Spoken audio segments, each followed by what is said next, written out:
A recent study by Consumer Affairs ranked Hawaii as having the second worst roads in the United States, saying 1/3 of all roads in the state are in bad shape. Now, one area residents have really been asking to have addressed is the Likelike Highway. And here to talk about that trouble spot is Representative Scot Matayoshi. Thanks so much for joining us this morning. Yeah, great to be here. Thank you for having me. Yeah, hope you had a good holiday as well. And I know heading into the new year, a lot of us are looking at kind of these big projects that we're talking about. And you said you've had several constituents on the windward side reach out to you about the Likelike Highway. We hear a lot about erosion on both the Likelike and the Pali. What's kind of your main concern right now? Well, the main concern is that Likelike Highway is just deteriorating faster than normal. When the Pali landslides happened, DOT shut down the Pali and actually did a really great job, especially Ed Sniffen at DOT, did a really great job of coordinating the repaving of the Pali while it was shut down anyway. So really kudos to DOT for being creative and keeping our people safe for that. The problem with shutting down the Pali is that everyone took Likelike to get to work. So Likelike had a lot more wear and tear. We met with DOT in March of this year to try to get them to move up the repaving schedule of Likelike Highway, which they agreed to, which was supposed to take place in the fall of this year.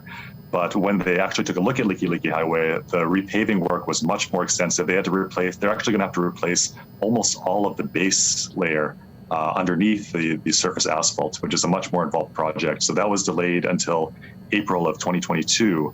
Now, given the recent rains and the potholes, we're again asking DOT to try to move up the schedule if possible, but DOT has been delayed through the tunnel. The Wilson Tunnel had to be, there are rods in the ceiling that had to be replaced, just kind of emergency work that needs to be done.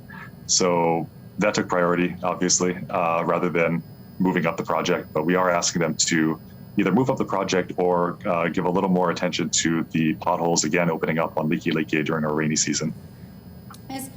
What have you specifically been doing with the Department of Transportation to try and get this addressed? Is it been mainly talking to them and trying to push up those deadlines, or are there other things in the works that your office is trying to work with them? Yeah, I mean, we've really been trying to work with them to coordinate the schedules and to try to move up the work. I know in our last communication with Deputy Director Sniffen, he did mention that some more funding was needed. I believe that they have enough internal funding to move around to deal with the Likelike repaving project, but certainly if they need more funding, we'll be talking again as the legislative session gets underway to get them the kind of funding they need to properly repair Likelike Highway and do a long-term solution for that. And kind of speaking of the long-term solutions, I mean, we heard a lot, at the national level about this infrastructure package, and we know Hawaii will be getting $1.5 billion for roads, bridges, and these big projects. Any idea, where that money will go locally, and will that go towards this project?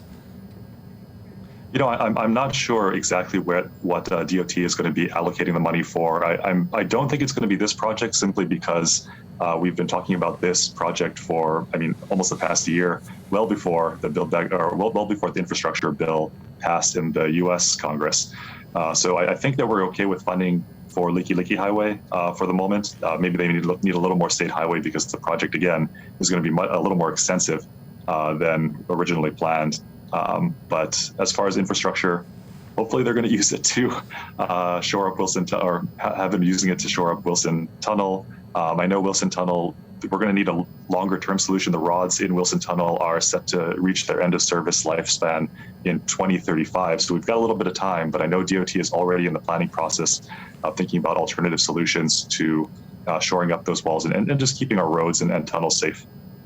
Thank you so much for joining us this morning, Scott. We'll definitely make sure we're staying updated with you on those projects happening on the windward side and what's being done, as many people want to know what's happening. So I hope you have a great rest of your Sunday. Thanks for joining us.